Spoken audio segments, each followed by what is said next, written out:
तो दोस्तों, क्या होगा अगर अचानक पूरी दुनिया में पेट्रोल डीजल की कीमतें आसमान छूने लगे? क्या होगा अगर भारत जैसे देशों की अर्थव्यवस्था पर अचानक भारी दबाव आ जाए? और क्या होगा अगर दुनिया की सबसे महत्वपूर्ण समुद्री तेल सप्लाई लाइन ही बंद होने लगे? आज हम जिस खबर की बात करने जा रहे हैं वह सिर्फ एक सामान्य आर्थिक खबर नहीं है, बल्कि यह पूरी दुनिया की अर्थव्यवस्था को हिला देने वाली खबर बन सकती है। क्योंकि हाल ही में कच्चे तेल यानी क्रूड ऑयल की कीमतें अचानक $100 प्रति बैरल के आसपास पहुंच गई है। और इसके पीछे सबसे बड़ी वजह है इजराइल और ईरान के बीच बढ़ता हुआ सैन्य तनाव। मिडिल ईस्ट यानी पश्चिम एशिया लंबे समय से दुनिया का सबसे संवेदनशील क्षेत्र रहा है, क्योंकि दुनिया के कुल तेल भंडार का बहुत बड़ा हिस्सा इसी इलाके में मौजूद है। अगर इस क्षेत्र में युद्ध छिड़ता है या तनाव बढ़ता है तो उसका असर सीधे सीधे वैश्विक तेल बाजार पर पड़ता है, और यह अभी देखने को मिल रहा है। दरअसल पिछले कुछ समय से इजराइल और ईरान के बीच टकराव लगातार बढ़ रहा है। दोनों देशों के बीच पहले से ही राजनीतिक और सैन्य दुश्मनी रही है, लेकिन हाल के महीनों में यह तनाव कई बार खुलकर सामने आया है। रिपोर्ट्स के मुताबिक इस संघर्ष ने तेल उत्पादन और शिपिंग को प्रभावित करना शुरू कर दिया है, जिसके कारण दुनिया के तेल बाजार में डर का माहौल बन गया है। जब भी किसी बड़े तेल उत्पादक क्षेत्र में युद्ध का खतरा होता है तो निवेशक और ट्रेडर्स तुरंत प्रतिक्रिया देते हैं और तेल की कीमतें तेजी से बढ़ने लगती है। यही वजह है कि अंतर्राष्ट्रीय बाजार में क्रूड ऑयल की कीमतें अचानक $100 प्रति बैरल के आसपास पहुंच गई है। लेकिन असली सवाल यह है कि आखिर मिडिल ईस्ट का यह संघर्ष दुनिया के तेल बाजार को इतना ज्यादा प्रभावित क्यों करता है? इसका जवाब हमें समझना होगा कि दुनिया की तेल सप्लाई के भूगोल को देखकर दुनिया के कई बड़े तेल उत्पादक जैसे सऊदी अरब, ईरान, इराक, कुवैत और संयुक्त अरब अमीरात इसी क्षेत्र में स्थित हैं। इन देशों से निकलने वाला तेल समुद्री जहाजों के जरिए दुनिया के अलग अलग हिस्सों में भेजा जाता है। इन जहाजों का सबसे महत्वपूर्ण रास्ता है एक संकरा समुद्री मार्ग, जिसे स्ट्रेट ऑफ हॉर्मुज कहा जाता है। यह रास्ता फारस की खाड़ी को अरब सागर से जोड़ता है और दुनिया के कुल तेल व्यापार का लगभग 20% हिस्सा इसी रास्ते से गुजरता है।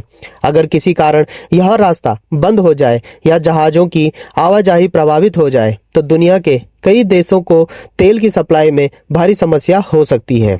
यही कारण है कि जब भी ईरान और पश्चिमी देशों के बीच तनाव बढ़ता है तो सबसे पहले इसी समुद्री रास्ते की सुरक्षा को लेकर चिंता बढ़ जाती है। कई बार ईरान ने यह चेतावनी भी दी है कि अगर उस पर ज्यादा दबाव डाला गया तो वह स्ट्रेट ऑफ हॉर्मुज को बंद कर सकता है। अगर ऐसा होता है तो वैश्विक तेल बाजार में भारी उथल पुथल मच सकती है। अब बात करते हैं हाल ही की स्थिति की। खबरों के अनुसार इजराइल और ईरान के बीच बढ़ते संघर्ष ने तेल उत्पादन और शिपिंग को प्रभावित करना शुरू कर दिया है। कुछ क्षेत्रों में तेल सुविधाओं पर हमले की आशंका जताई गई है और कई शिपिंग कंपनियां इस क्षेत्र में अपने जहाज भेजने से हिचक रही है। जब शिपिंग कंपनियां किसी क्षेत्र को जोखिम भरा मानने लगते हैं तो वे अपने जहाजों को वहां भेजने से बचती है या फिर बीमा प्रीमियम बहुत ज्यादा बढ़ा देती है। इससे तेल की सप्लाई महंगी और मुश्किल हो जाती है। तेल बाजार बहुत ज्यादा संवेदनशील होता है और यहाँ कीमतें सिर्फ वास्तविक सप्लाई पर ही नहीं बल्कि भविष्य की आशंकाओं पर भी निर्भर करती है। अगर निवेशकों को यह डर हो जाए कि आने वाले समय में सप्लाई कम हो सकती है तो वे तुरंत बड़ी मात्रा में तेल खरीदने लगते हैं, जिससे कीमतें तेजी से ऊपर चली जाती है। यही कारण है कि कई बार बिना वास्तविक कमी के भी तेल की कीमतों में अचानक उछाल देखने को मिलता है। अब इसका असर सिर्फ तेल बाजार तक सीमित नहीं रहता बल्कि पूरी दुनिया की अर्थव्यवस्था पर पड़ता है। तेल लगभग हर उद्योग की रीढ़ की हड्डी है। ट्रांसपोर्टेशन, मैन्युफैक्चरिंग, बिजली उत्पादन और यहाँ तक कि खाद्य उत्पादन भी तेल पर निर्भर करता है। जब तेल महंगा होता है तो ट्रांसपोर्ट भी महंगा हो जाता है, जिससे सामान की कीमतें बढ़ने लगती हैं। धीरे धीरे यह महंगाई पूरी अर्थव्यवस्था में फैल जाती है। भारत जैसे देशों के लिए यह स्थिति और भी ज्यादा चुनौतीपूर्ण हो सकती है, क्योंकि भारत अपनी जरूरत का लगभग 85% कच्चा तेल आयात करता है। इसका मतलब यह है कि अगर अंतर्राष्ट्रीय बाजार में तेल की कीमतें बढ़ती हैं तो भारत को ज्यादा पैसा खर्च करके तेल खरीदना पड़ता है। इससे देश का आयात बिल बढ़ जाता है और सरकार पर आर्थिक दबाव बढ़ने लगता है। कई बार सरकार को पेट्रोल डीजल की कीमतें बढ़ानी पड़ती हैं या फिर सब्सिडी देकर कीमतों को नियंत्रित करना पड़ता है। इतिहास गवाह है कि मिडिल ईस्ट में होने वाले संघर्षों ने कई बार वैश्विक तेल बाजार को हिलाकर रख दिया है। 1973 में अरब इजराइल युद्ध के दौरान अरब देशों ने तेल निर्यात पर प्रतिबंध लगा दिया था, जिससे दुनिया में तेल संकट पैदा हो गया था। उस समय कई देशों में पेट्रोल की भारी कमी हो गई थी और लंबी लंबी कतारें लगने लगी थी। इसी तरह 1990 में इराक द्वारा कुवैत पर आक्रमण के बाद भी तेल की कीमतों में भारी उछाल आया था। हाल के वर्षों में भी हमने देखा है कि जब भी मिडिल ईस्ट में तनाव बढ़ता है तो तेल की कीमतें तेजी से बढ़ जाती है। हालांकि कई बार यह उछाल ज्यादा समय तक नहीं टिकता, क्योंकि बाजार धीरे धीरे स्थिति के अनुसार खुद को एडजस्ट कर लेता है। लेकिन अगर संघर्ष लंबा खिंच जाए या तेल उत्पादन सुविधाओं को बड़ा नुकसान हो जाए तो कीमतों में लंबे समय तक बढ़ोतरी बनी रह सकती है। विशेषज्ञों का मानना है कि अगर इजराइल और ईरान के बीच तनाव और ज्यादा बढ़ता है तो तेल की कीमतें $120 प्रति बैरल तक भी पहुंच सकता है।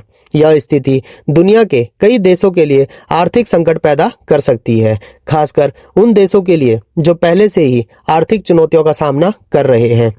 एक और महत्वपूर्ण पहलू है वैश्विक राजनीति का। मिडिल ईस्ट में होने वाले संघर्षों में अक्सर बड़ी शक्तियां भी शामिल हो जाती हैं। अमेरिका लंबे समय से इस क्षेत्र में सक्रिय रहा है। वह अपने सहयोगी देशों की सुरक्षा के लिए यहाँ सैन्य उपस्थिति बनाए रखता है। अगर संघर्ष बढ़ता है तो अमेरिका और अन्य पश्चिमी देश भी इसमें शामिल हो सकते हैं, जिससे स्थिति और भी जटिल हो सकती है। दूसरी ओर रूस और चीन जैसे देश भी इस क्षेत्र की राजनीति पर नजर बनाए रखते हैं, क्योंकि तेल बाजार का असर उनकी अर्थव्यवस्था पर भी पड़ता है। इस तरह मिडिल ईस्ट का यह क्षेत्रीय संघर्ष धीरे धीरे वैश्विक शक्ति संतुलन को प्रभावित करने वाला मुद्दा बन सकता है। भारत के लिए इस स्थिति में संतुलन बनाए रखना बहुत ही ज्यादा इम्पोर्टेंट है। भारत के इजराइल के साथ भी अच्छे संबंध हैं और ईरान के साथ भी ऐतिहासिक और आर्थिक संबंध रहे हैं। इसीलिए भारत को अपनी कूटनीति बहुत सावधानी से चलानी पड़ती है ताकि दोनों देशों के बीच संबंध बनाए रखे जा सके।